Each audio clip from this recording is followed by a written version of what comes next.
ito nga yun, yung sasabi ko sa inyo, yung mga kagaya sinabi ko kanina, backfire at saka kung ano pa man. So ito yun. Ito yung sinasabi ko sa inyong EGR. Di ko lang alam kung anong tawag ng iba rito. Ha? Ito yung sa hangin yan, no? Maingay ito yung hangin. Minsan hinahanap ng iba kung saan nakadugtong tong dulo na to. Yan. Tapos may hose yan na malaki. Ito. Dito siya naka-suksok. Yan, dyan. Sa kasamang pala dito ay sumingaw, nasunog, dumikit dito sa ignition coil. Pinatay na natin. So wala na siya talagang connection. Mapapansin nyo minor niyan ang tino.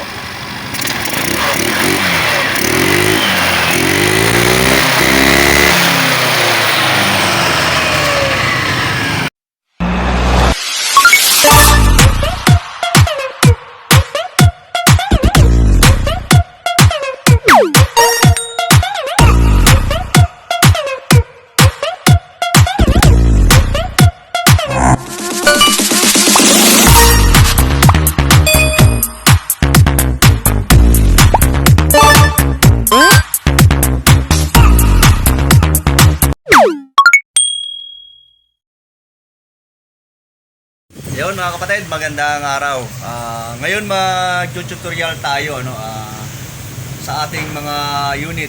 AC Ride na 150N, 150CL, 150R2, AC Ride na 150Q. Yun, yung may mga AJR na tinatawag. Ayun po ang gagawin natin doon yung para maiwasan yung backfire. Kasi iba nagba-backfire lalo pag nagpapalit ng muffler.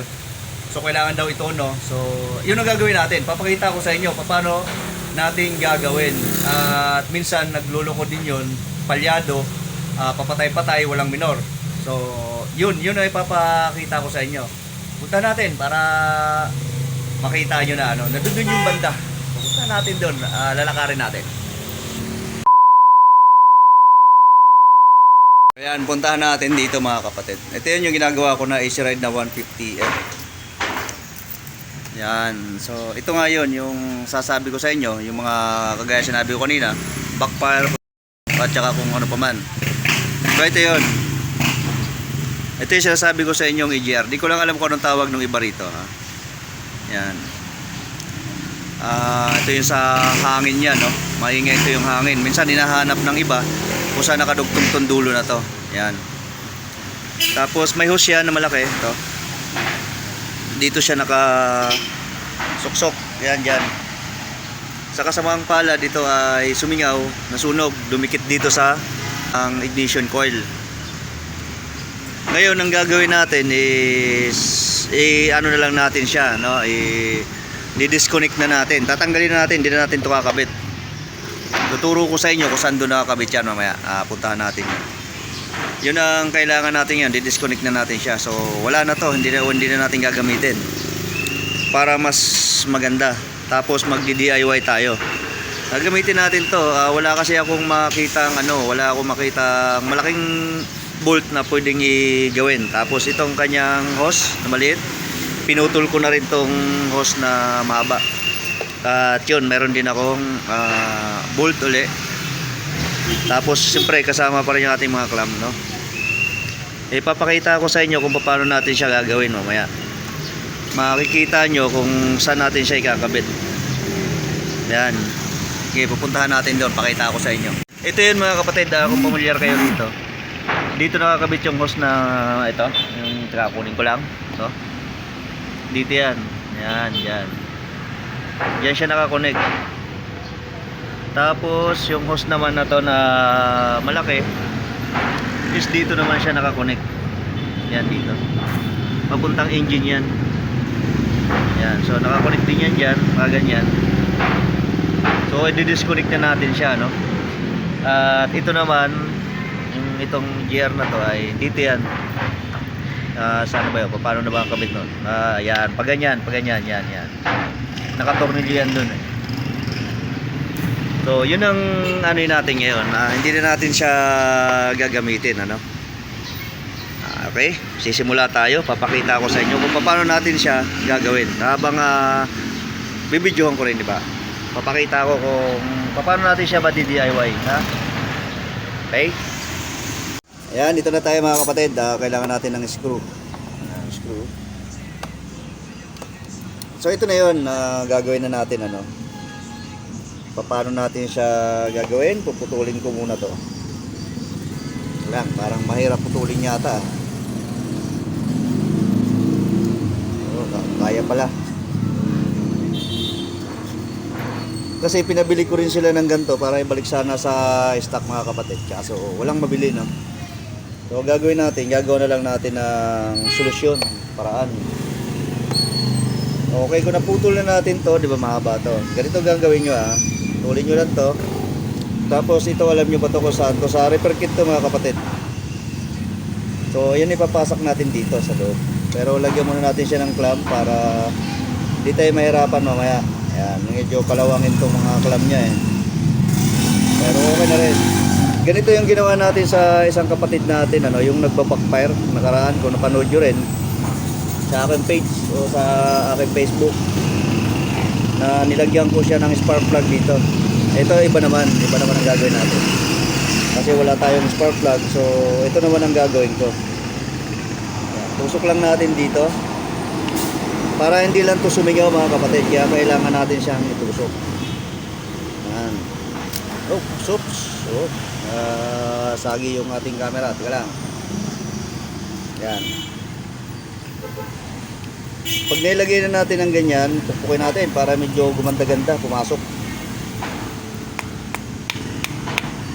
Ayan.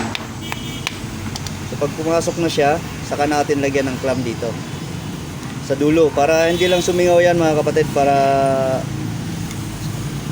iwas backfire o kaya singaw yan. Screwan lang natin. Okay na. So ayan, masikip na, hindi na matatanggal yan.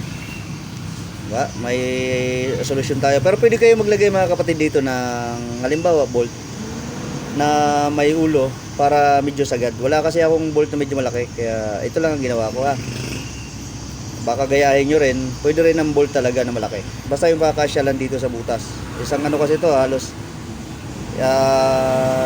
sabihin natin ilang mm to, hindi ko masyado masukat. 10 or 12 mm to ang sukat nyan. Okay, okay na to, ikakasa na lang. Isunod naman natin ang ating siyempre lagay din muna natin ang ating mga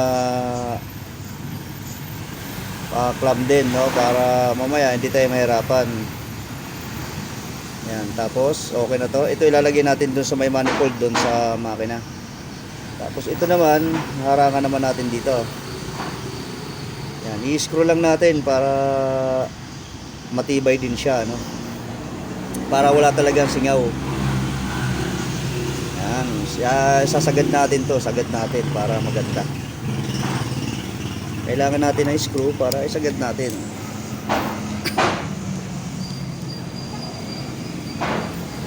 Huwag natin i-skip yung natin, huwag natin i-skip yung ating video.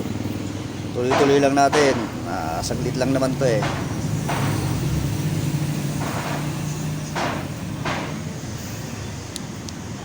Alright. Yan. So okay, sagad na siya. Saka natin ngayon ilagay naman tong clamp dito sa dulo para wala lang din singaw Gamitan natin ng pliers. O yan, okay na. Ganyan lang. Tapos ngayon ikakasa na lang natin doon sa taas. Kakabit na lang natin. Pati itong isa. Turo ko rin sa inyo kung paano natin siya ikakabit Ayan. Hindi yan tatalsik mga kapatid. Ang mga hangin niya na hindi ganoon naman kalakas ang pressure. Baka isipin nyo, baka biglang mahugot o hindi yan. Diba? So yun, punta tayo dun. Okay, start na tayo mga kapatid. Dito natin kakabit yun yung maliit na hose, at saka dito yung malaki. Yan, kukunin ko lang. So ito na mga kapatid. Yan, may dala lang tayong screw. So ito na yung sasabi ko sa inyo na malaki. Ito yung maliit. So yung maliit, dito lang yan. Okay. Yan, ganyan lang siya. Okay na yan. Sasalpak lang natin. Tapos siyempre, lagyan natin ng lock. Lagyan natin siya ng lock para hindi sumingaw. Okay. Okay, yan na. Nakalock na.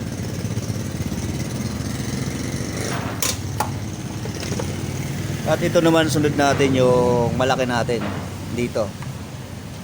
Yan, tatakpan kasi nito. Yan. Dito natin ko-connect naman. So, tandaan nyo ha, yung tinanggal natin is ang connection nito. Yan, dito kasi yung dulo niyan. Yan. So wala na to, tinanggal na natin. Okay na, ito na, kakabit na lang natin.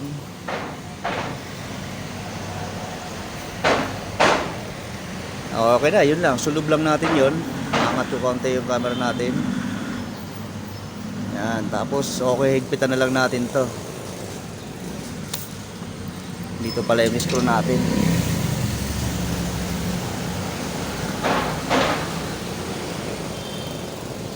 Tapos pwede na natin start. Start natin to maya konti. Papadyakan lang natin, wala kasing battery, hindi nakakabit yung battery nito.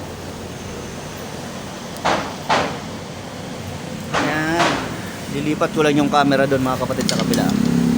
Kasi andito yung padyakan sa side ng pwesto ko. Kaya kailangan doon.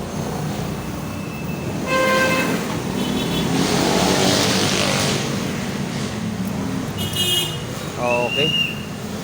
Dito na lang pala ililipat lang natin kaunti.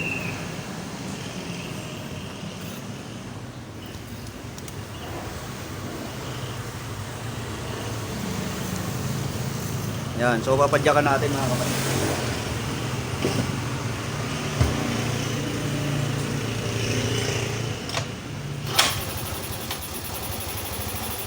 Ayun oh, one click start lang oh. Diba?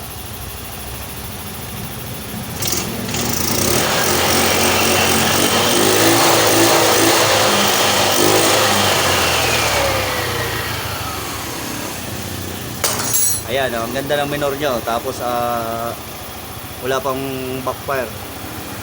Kung mapapansin nyo yan. Ayan o.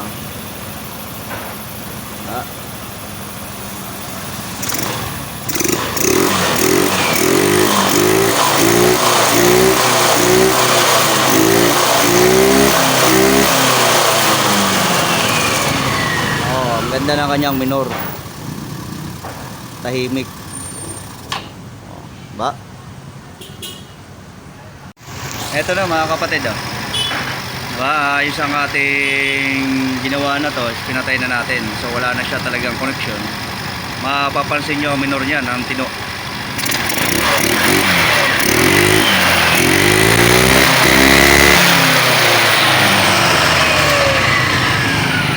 Pag minor niyan is okay na. Dahilan dyan, wala na pating backfire, wala na singaw. So para tayong nagputol ng pusod. Yan. Wala na siyang connection. So ganoon lang gawin nyo mga kapatid. Kapag halimbawa ang inyong mga unit ay nagbabackfire, disconnect nyo lang to ha. Itong dalawa. So barahan nyo lang gaya ng ginawa natin, pati dito sa kabila. Kaunting kalaman lang to mga kapatid. At maraming salamat po sa inyo sa mga nanood sa inyo. Okay, babalik ko na lang to. Thank you ulit. At huwag pong kalimutan mag-subscribe mga kapatid sa aking YouTube channel sa Amado Vlogs at siyempre sa aking Facebook page sa Boss A at sa aking Facebook sa Amado. Okay, search na lang po mga kapatid. Maraming salamat. Ingat po tayong lahat.